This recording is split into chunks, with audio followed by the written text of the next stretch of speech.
जितनी करें उतनी कम है, क्योंकि मैं तो एक स्टूडेंट हूँ, मुझे नहीं पता, मैं शुरू से बाहर रही हूँ।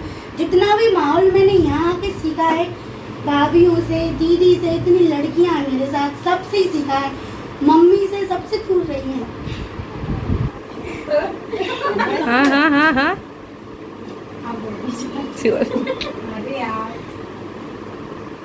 यहाँ तो अपने मिल गए ना।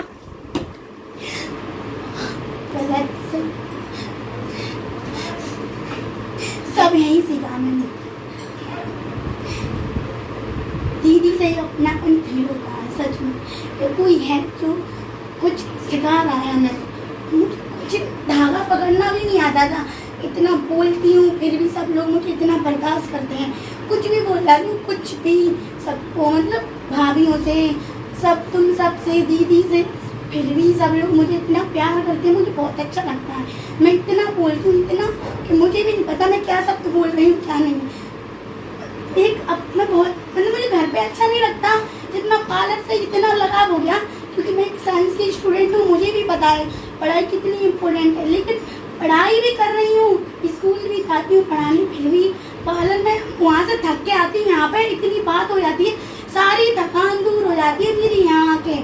दीदी कुछ भी बोल दे, मैं उनसे बोल दूँ, सब लोगों से, सब लोग मेरी इतनी बातें सुनते हैं। मुझे मतलब बहुत अच्छा लगता है कि चलो मुझे इतना समझते हैं। दीदी ने मुझे इतना कुछ सिखाया, इतना कुछ, घर से, परिवार से। उन्होंने कभी कोई गलत शिक्षा नहीं दी कि उन्होंने खुद के लिए करवा रही, नहीं, हमें सुधार भी रही है। गलत है गलत बोल रही है, सही है सही को सही बोल रही है, वो हमें इस वीडियो के माध्यम से ये भी तो बता रही हैं। कभी भविष्य में हम देखें उन्हें तो हमें लगे कि हमने कुछ सीखा है ना उनसे। बहुत अच्छा कर रही है दीदी, और दीदी के लिए तो कोई शब्द ही नहीं है। किस तरीके से शब्द कहूँ, आंसू भी बहुत कम है, मतलब दिल से ही निकल रहे हैं, क्योंकि मैं रोने का तो कभी रोता देखा है मुझे, नहीं देखा ना। आंसू सिर्फ दीदी के लिए।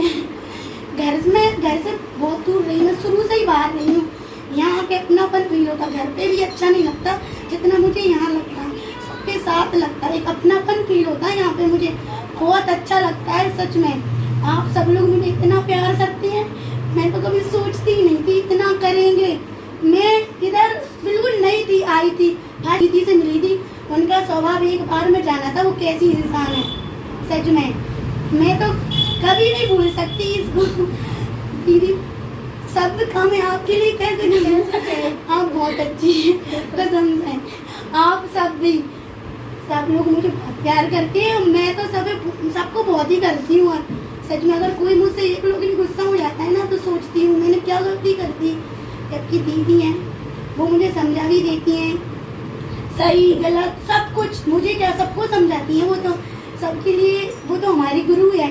टीचरों से पढ़ा, माँ को तो मैंने 4-5 साल पहले ही, उनको घर, वो तो घर रहती, इधर नहीं रहती, अच्छा गलत सब यहीं सीख रही हूँ ना, सब मैं अकेली रहती हूँ, कुछ भी करूँ, लेकिन यहाँ आके पता चल रहा है ना गलत सही क्या होता है।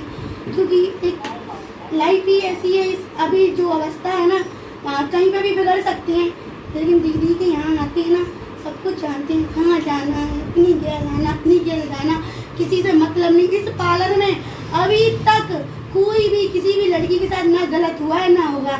जब तक दीदी है तब तक तो हो ही नहीं सकता कसम से, और ना हो, क्योंकि बहुत से पार्लर ऐसे होते हैं जिनमें गलत मलत होता रहता है। कुछ पार्लर की ओट में कुछ भी करवाते हैं, यहाँ ऐसा कुछ नहीं होता। एक बहुत अच्छा पार्लर, यहाँ पर सीखने के साथ साथ तुम्हें जीवन की ऐसी शिक्षाएं मिलेंगी जो तुम्हें आगे काम भी आएंगी। अपनी शादी के बाद जिनकी शादी हो गई उस लाइफ में भी बहुत अच्छी। दीदी भी अपने घर की बातें हमें शेयर करती है, हम भी करते हैं, मतलब एक सुख दुख, मतलब एक दोस्त है उनके लिए, ऐसा बोला है, दोस्त भी है, एक टीचर भी है, वो बहुत अच्छी है। आप सब भी बहुत अच्छे हैं। ये लाइन सिर्फ दीदी के लिए थी। दीदी आप सच में बहुत अच्छी हैं कसम से, मुझे पता नहीं था बहुत अच्छी हैं आप, क्योंकि बच्चे भी संभाल रही हैं, घर भी, एक बिजनेस भी।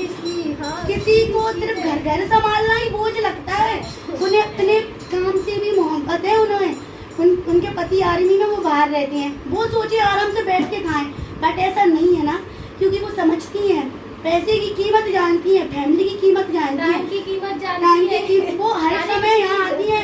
हाँ बोला दीदी नहीं 3 बजे तो 3 बजे, दीदी 10 बजे तो 10 बजे, हमें भी समझती है, हमारे टाइम को भी समझती है कि वो लोग आई हैं परेशान हुई हैं तो वो अपने लिए भी सिखाती है ना, आ जाती है कुछ भी काम हो। कभी कभी तो बेचारी भूखी भी आ जाती है इतना कमाने के बावजूद भी हमारे लिए, किसके लिए, कि चलो उनको सिखाना है, वो इतनी दूर से आई हैं, अपने लिए करती है ना। इसलिए हमारा भी कर्तव्य है कि हम भी उन्हें पूरा सपोर्ट करें। अगर वो वीडियो के माध्यम से समझा रही हैं, खुद उन्हें समझने की कोशिश करें। वो भी हमारी तरह इंसान है, कुछ भगवान परमात्मा तो वो है नहीं, लेकिन मेरे लिए तो वो है, क्योंकि मुझे इतना कुछ सिखाया है। मैंने जो कभी अपने घर से ही नहीं सीखा, ये सब चीजें घर से नहीं सीखी। यहाँ पे खड़े होकर बोलना, सबसे बात करना, यहाँ पे आके सीखा। मैंने कभी कुछ नहीं सीखा घर से। मैं 12वीं क्लास पास करके घर से बाहर निकली हूँ, जब से अपना जीवन जीना है यहाँ आके सीखा, बाहर रह के सीखा, सब कुछ बाहर ही। लेकिन यहाँ का जो माहौल अच्छा लगा ना, कहीं का नहीं लगा। अपनापन, फैमिली की तरह रहते हैं यहाँ पे। कुछ भी बोल दो, कभी दीदी कुछ लेके आती हैं, कभी हम उनके लिए, कभी ये पार्टी कभी वो पार्टी, मतलब हर एक शौक कर लेते हैं पूरे यहाँ पे। मुझे तो बहुत अच्छा लगता है यहाँ पे। आप लोगों को भी लगेगा, आओ आओ वीडियो देखो। पार्लर को अगर ऑफलाइन ज्वाइन करना है तो ऑफलाइन करो, ऑनलाइन करना है तो ऑनलाइन करो, क्योंकि आपकी लैंग्वेज ही में समझाएंगे। कुछ हम अलग से किताबों की भाषा में तो समझाएंगे नहीं। एक बार हमें बस समझो, बातों को समझो, टॉपिक को समझो, पार्लर को और हम सबको भी समझो। अपनी ईगो में नहीं रहो, ईगो रख के आओ बस घर पे पॉइंट। हाँ, क्योंकि ईगो, अगर तुम सोचो ना ये हमें आता है तो कभी नहीं सीख पाओगे। सोचो हमें जीरो कुछ नहीं आता, हम तो जीरो है, सुनने से सीखोगे ना, जब ही आगे बढ़ पाओगे। अगर तुमने सोचा थ्रेडिंग तो आती है, शायद दीदी तुम्हें कुछ अलग तरीके से सिखा दे, कुछ ऐसी चीजें बता दे उसमें जो हमें नहीं आती, कभी सोची ही नहीं है हमने। कुछ ऐसे कुछ हर कोई, अगर कोई यहाँ पे खड़ा है तो उसे कुछ थोड़ा बहुत तो ज्ञान होगा ना, जभी तो। अगर तुम्हें धागा चलाना आता है अलग तरीके से, दीदी अलग तरीके बताएंगी, शायद तुम्हें वो अच्छा लगे। दीदी के पिस्टेप अलग है, शायद तुम और कहीं से और कुछ सीख के आए, वो अलग है। अगर तुम जिसके पास भी सीखने आए हो ना, वो समझो वो क्या समझा रहा है, किस तरीके से कह रहा है, सब आएगा समझ में। बस ध्यान रखो, ये मत सोचो ये अच्छा सिखाती है वो अच्छा सिखाती है, तो बस ना थोड़ा रिलैक्स हो गए, शांति से मतलब अच्छे समझो, उन्हें भी समझो, क्योंकि वो भी एक इंसान है। वो भी एकदम से तुम्हें घोर के तो पिवाएंगी नहीं, क्या चलो घोर के पिवा दिए सीख जाओ, नहीं। बारी बारी से, जब एक सीढ़ी से दूसरी सीढ़ी से जब छत पे जाएंगे ना, तब पता चलेगा। सीढ़ी और छत से मतलब ये है, जब तुम एक स्टेप, एक चीज से दो चीज से जब तुम पूरा पार्लर सीख जाओगे, खुद का बिजनेस, खुद अपने पैसे कमाओगे ना, जब पता चलेगा एक कैसी बिजनेस लाइफ होती है। बिजनेसमैन बनना आसान भी नहीं होता, और जॉब से तो तुम कभी पैसे वाले नहीं बन सकते हैं। मैं भी कहती हूँ, सब लोग बोलते हैं, क्योंकि जॉब से भूखे मरते नहीं है और पैसे वाले हुए नहीं। बिजनेस वाले जब भी देखे वो पैसे वाले ही होते हैं, प्रॉफिट लॉस तो चलता ही रहता है। ठीक है, अपने दिमाग से काम लो। नहीं तुम मत जाओ फिर रो। हिम्मत आइए। थैंक यू इनके लिए तालियां।